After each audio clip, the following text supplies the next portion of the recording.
Hello and welcome to the FDTV podcast. We are back with another episode, and today, once again, I'm joined with my fellow co host Jawad. Jawad, how are you doing today? I'm doing great, Ali. It's been another fantastic week of football with a lot of things to look forward. I'm a little bit disappointed, I must say. I know that you're going to bring that up later on my face, but let's not get started with that. What is the first topic that we're going to start off with? Yeah, I will move on to the first question, and I want to talk about one of the most informed managers in European football right now. I'm talking about Thomas Tuchel. So, one goal conceded in 13 matches. He has bettered the record of every Chelsea manager throughout their history. And if I say that he has been on an excellent start, that is an understatement of the day. So, what are your thoughts on Thomas Tuchel's current Chelsea? Well, Tuchel was always an underrated manager as per what I think. He was never really True. fully appreciated at PSG.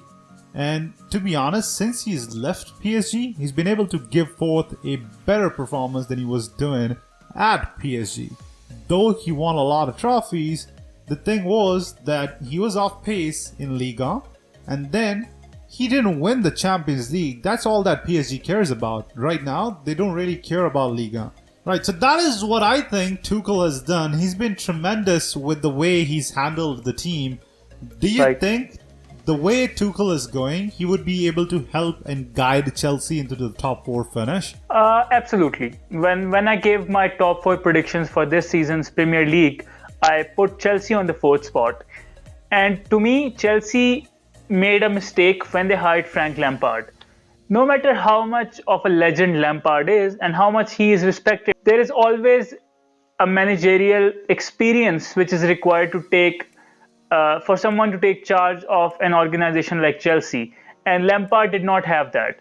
But Tuchel is the right man to lead Chelsea forward. And Chelsea are one of those clubs who always look for quick success.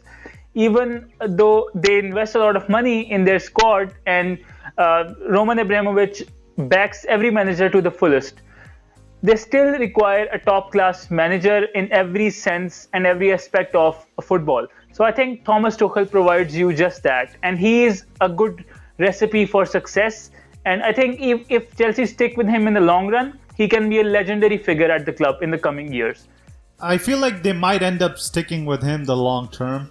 And the way things are going, a top 4 finish does seem very likely.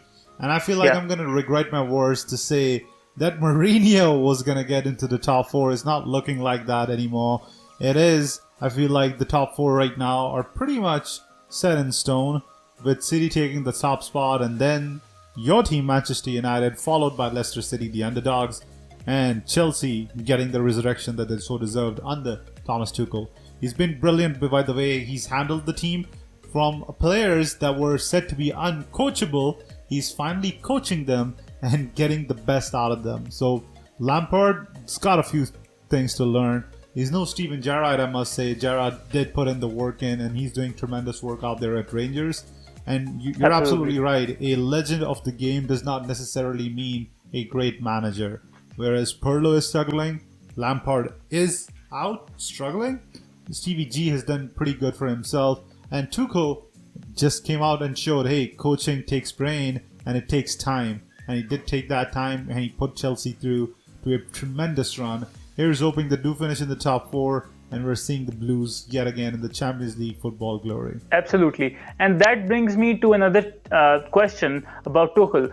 We saw him knock out Atletico Madrid, which are one of the most prominent and star-studded squads in the entire Europe. He knocked them out and dominated both legs and got a 3-0 aggregate. Does that give you enough motivation and belief that Chelsea might win the Champions League this season like they did in 2012? Or was that a one-time show?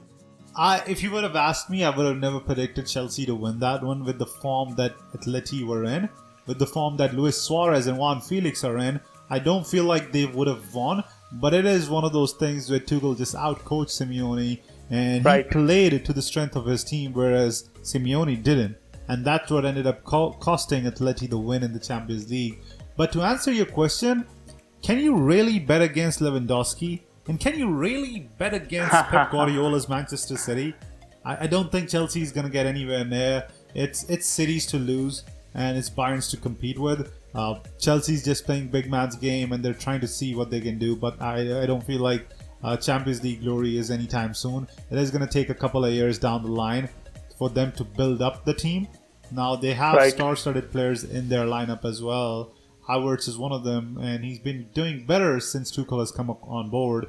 But I don't think that the engine that City has can be matched, and the legend that absolutely is a record-setting striker Lewandowski. I don't think Chelsea's a match for them. No.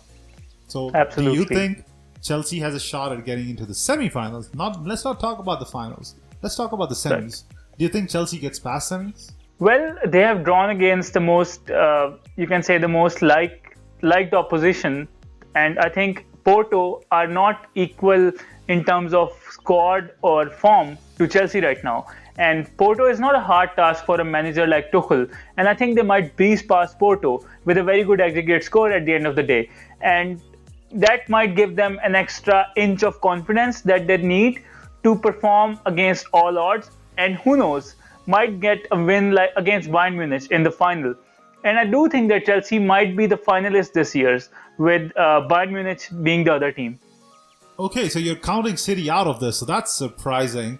That's very surprising. I'm never going to bet against De Bruyne, all hail him. I'm never going to bet against Pep Guardiola. The guy has been phenomenal this season, and I think it's about time that he wins another Champions League. The fact is, you're overlooking Porto, the team that absolutely dominated Juventus. I'm saying dominated. They kept Cristiano Ronaldo, one of the greatest players of all time, quiet. Right. And you think that Tuchel, though he's a great coach, Porto is on another level right now. And I wouldn't have predicted Porto to go through Juventus. And I think it's the toughest task to say, because I feel like City are going to go through against Dortmund. Bayern is going to go through. And the other tough quarterfinal is the Real Madrid match. That's tough to predict. And this Chelsea-Porto is very tough to predict as well. But I'm going to give the slight edge to Chelsea. I feel like it.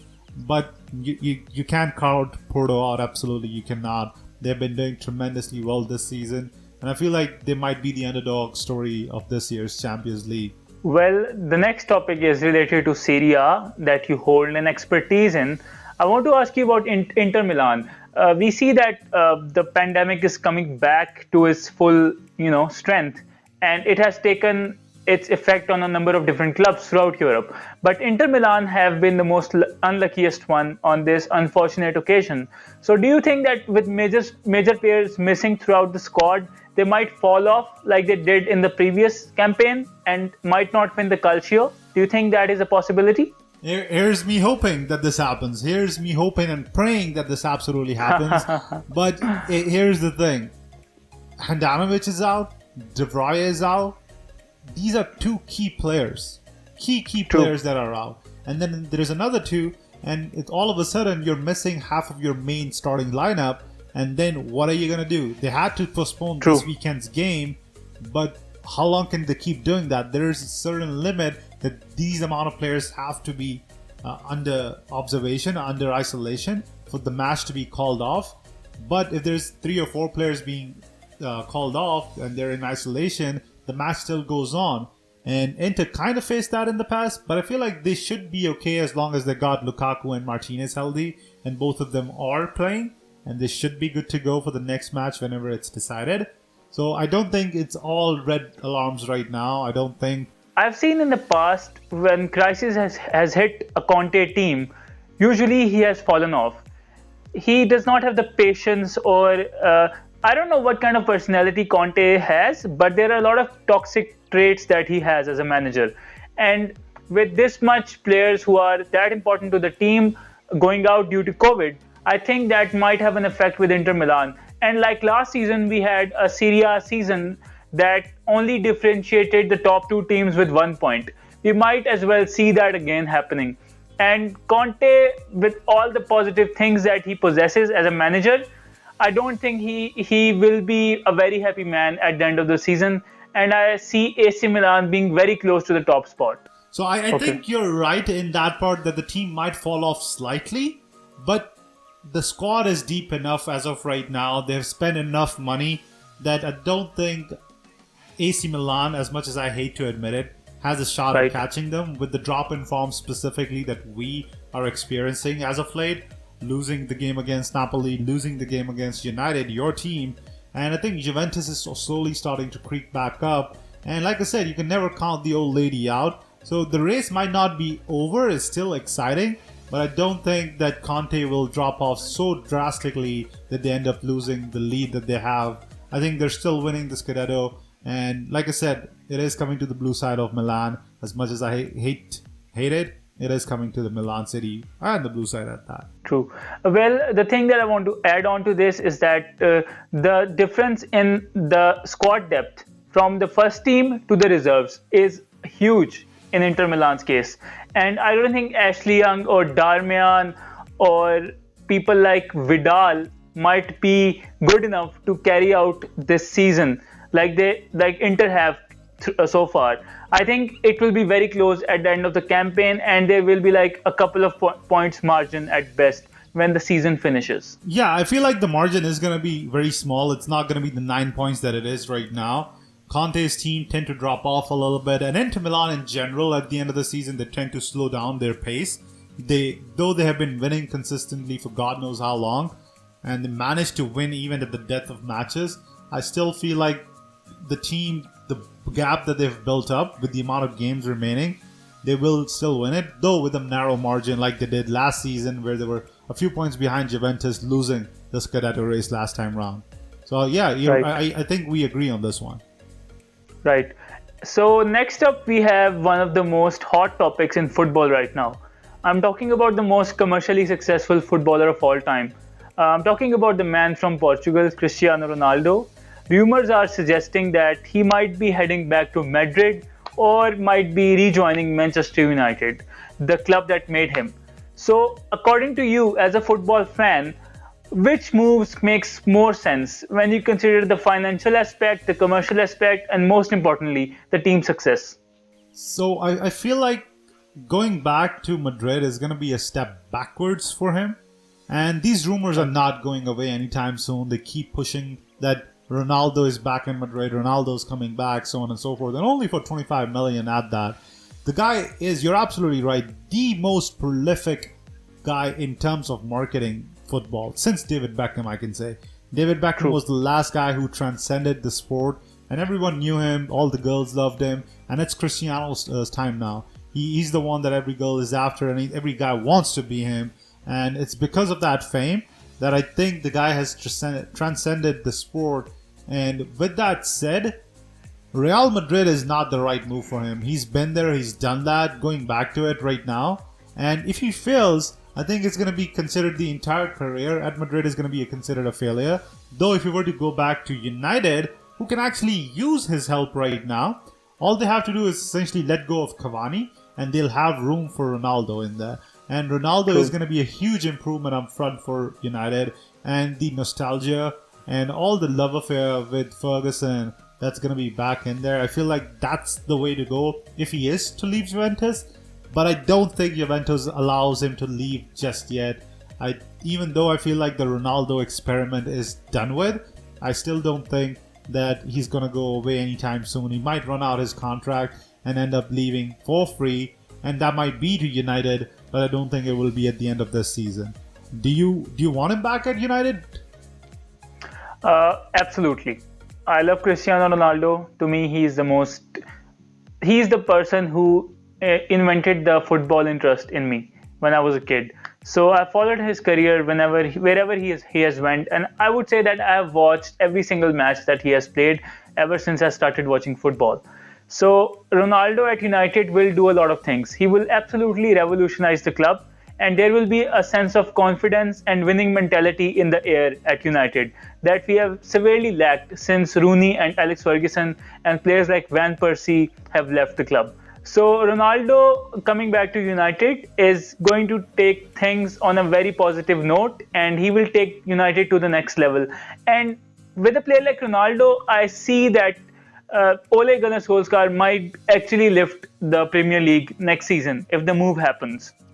Also, United need some some experience in attack. With Cavani, I have seen a lot of improvement in Greenwood, Rashford, and if Ronaldo goes to United and helps out the attacks and leads the charge, even with his presence, Rashford and Greenwood and James will learn a lot. And it's a win-win situation with commercial success, with shirt sales, and most importantly, the team success. I think United move makes much more sense rather than Real Madrid. But I would like to ask you about the Real Madrid situation. With Eden Hazard being an absolute flop at Madrid, do you think if Ronaldo goes back to Madrid, will Zidane accept him and will Ronaldo lead the charge? And what kind of players do you think Madrid need to rejuvenate their attack? So one player has been doing tremendously well for Zidane's Madrid, and that's been Karim Benzema. And one thing that I'm starting to learn again and again is do not count out the Galacticos.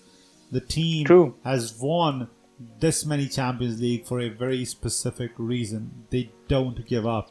As much as I would have wanted Atlanta to go through and beat Real Madrid, they absolutely outplayed them. And it was Zidane. And a lot of people say Zidane is not a good manager. Name a manager who's won more Champions League than him. I feel like I was having a debate with a Barcelona fan, and he said Zidane is the most successful manager in the history of the sport. And the only manager that I think came close to him was Sacchi at Milan when he won back-to-back Champions League, European Cup at that time with AC Milan and that great team. But Zidane has outdone that. He's won so many Champions League, and Ronaldo's actually won 5. And if they were to get back together, I feel like there is going to be another Champions League in their future. But that's not going to be just based on Ronaldo. They would have to get some more players in. Modric is getting older now. No longer can they run the place through him. Casemiro is great. Kroos is great. But I feel like they still need that playmaker once Modric is done with. And I feel like they might not even go for Ronaldo at this point because their eyes might be stuck on the golden boy that is Haaland or the phenomenal young striker that is Mbappe. So I feel like they might want to go to the young route, replacing Karim Benzema in there as well. So Ronaldo's move does not make sense as Real Madrid is already an aging squad. I feel like they need to go younger. But now I have an interesting question for you. Since you would love to have Ronaldo back at United, here's the big one. Do you think with Ronaldo, does United win the Champions League? No, it's not a no. Well, if you look at the squad right now, United need to invest in defense as well. So if they bring in a defender like, say, Nico Alvedi, a good defender who can lead the charge at the back, a defensive leader basically, they might end up being the contenders out of the Premier League who are most likely to win the Champions League or at least challenge for it. And with Ronaldo up front, nothing is impossible. I feel like I agree with you somewhat in there, but I don't think Ronaldo at Madrid wins another Champions League. If he is to win, like I said last time, it's going to have to be with either City or PSG. And I don't think he's going to go to either one of those teams. PSG might be a good shout, but I don't know. I don't know what it is going to happen. He might end up going to Sporting for all I know, right? But I don't think he's leaving Juventus this season. It's just rumors as of right now. People are making stuff up. It's not anything concrete's been reported as of yet. It's just that the Spanish media needs a few headlines, and their headline right now is Ronaldo back to Madrid. Right.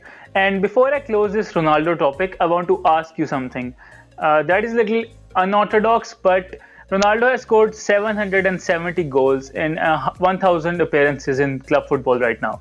So what will be the ending number when his career is done? I feel like the good shout is 850, 860.